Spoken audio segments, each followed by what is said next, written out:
The old happy place.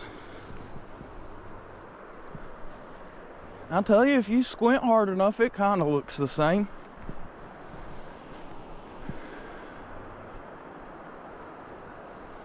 Wow.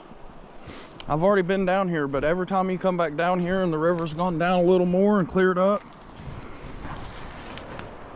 it looks just a little bit more different. But I guess I owe you guys some updates.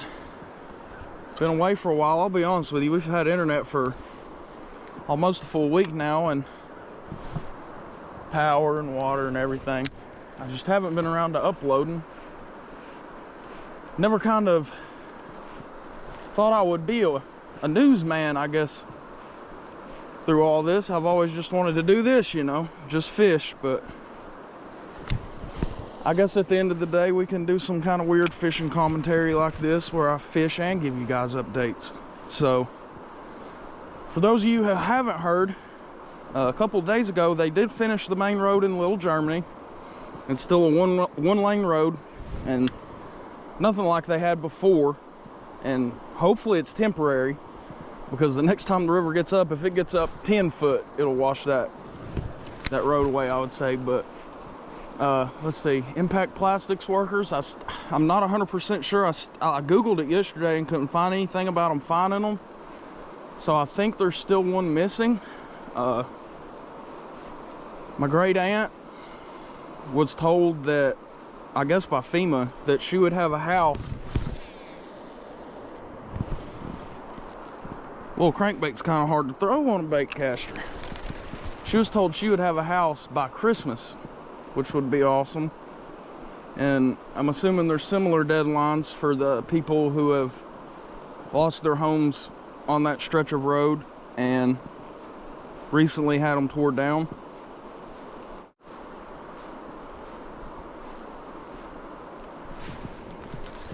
There we go, we got one right there. Little guy. That's the smallest one I've caught since she's flooded. Looky there. I'll pop up some other clips too of the last time I came down here without the camera. They're still in there, boys. Not a bad one either. That's the second one. Nolichucky sunset in the background. Not the beautiful view we're used to, but we can still find beauty in it, I guess. Oh, thank you, buddy. You have given me hope. That's number 3. That's number 3. So yeah, guys, they're still in here, and there's still some good sized ones too, you saw from those clips. But back on track. My pregnant cousin that I mentioned in one clip, in one of those early videos, she has been taken care of to the community's best ability before FEMA and everybody even, you know, came to town even. Oh, that's a good one. There were several people who were already helping other people out, we'll say. Emotionally, physically, financially. That's a good one.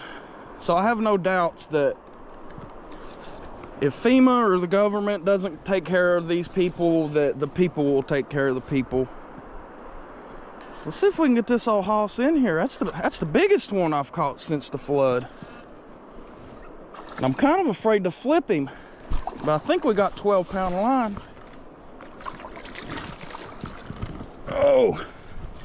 Oh man, that's a stud right there, boys. They ain't only in here, there's still some big ones too. Look at that one. That's a good one right there. Well, he's 3, I'd say. Close to 3 if he ain't 3. That's a stud. if we can keep fast action like this going, then these little fishing commentary videos might be able to entertain both the people who are here for fishing videos and the flood updates. There you go. You're still getting fishing content, guys, and that's a good one.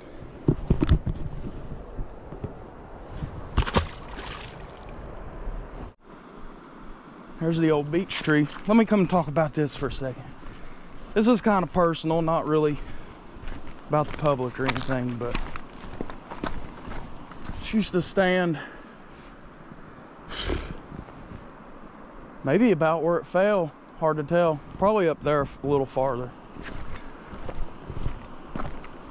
Look out the size of this beech tree. If you know trees, you know that's an old tree. Y'all see all the names in that? It's generations and generations of people. It is a monster.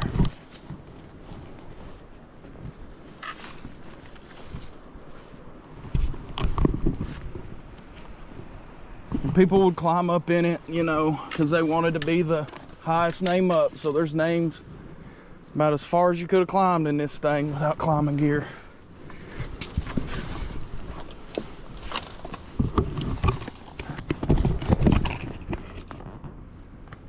One of my cousins, Justin.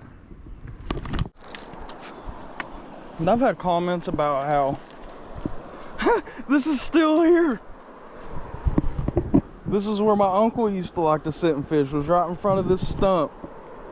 Not my great uncle, but just my uncle. Oh,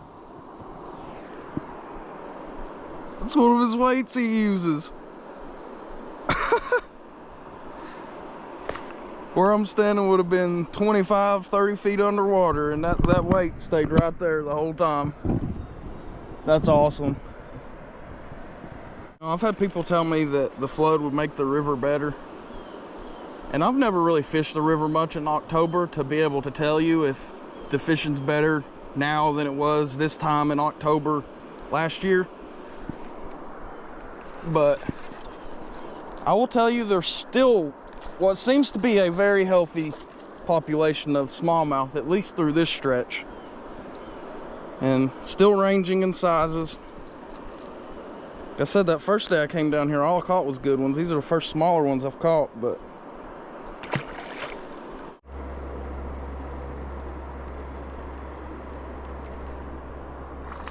and hit it right at the bank. Another classic little Nolichucky River smallmouth thing they do sometimes. Seems like here more than other bodies of water, which is why I say that. At least for me.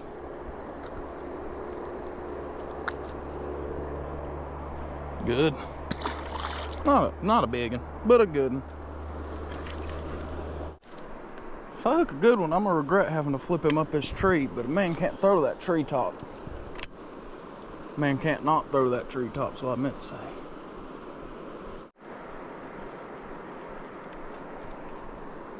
Yep, off that tree.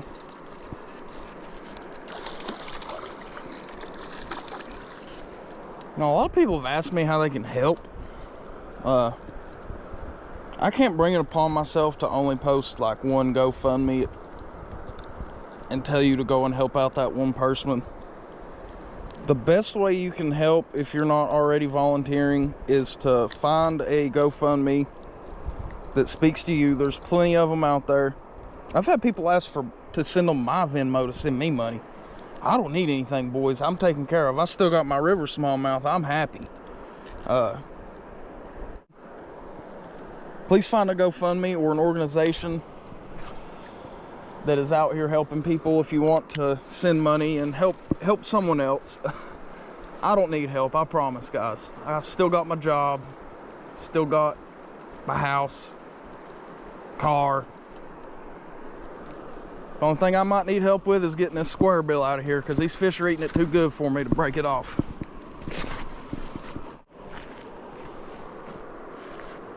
Oh, that sucks.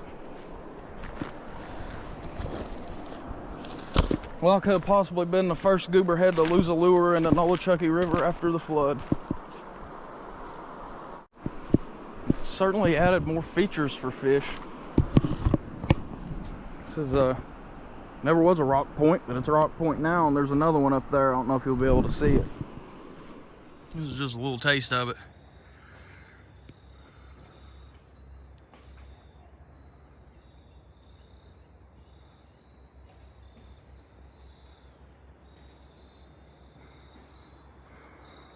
It's pretty bad. I don't know how you go about clearing out something like this. I guess you got to burn it. That's what we've said. I know that's going to make the climate change people upset, but if the climate change people want to pay by the pound to take all of this to the dump, I'll get the climate change people's Venmo.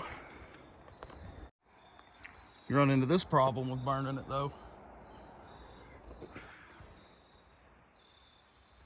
There's several more that are bigger than these over here. I just can't see them from here. I don't feel like digging. Just another build away from the flood zone example. See this little creek? This is like huge for this creek, by the way. It's usually, the whole thing usually just looks like rocks and a little bit of water. But this creek came up over this bridge several years ago. I was fairly young. That's where my great aunt's house was, right there. And when it got up, it got to about right there, got in her basement. She called her insurance company and said, hey, I'd like to get some flood insurance, you know, in case this ever happens again. The insurance company denied it. Said she didn't live in a flood-prone area.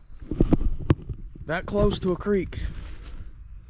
Not flood-prone. You really think that they were going to consider this a flood-prone area for the Nolichucky River that is hundreds of yards down there? The answer is no.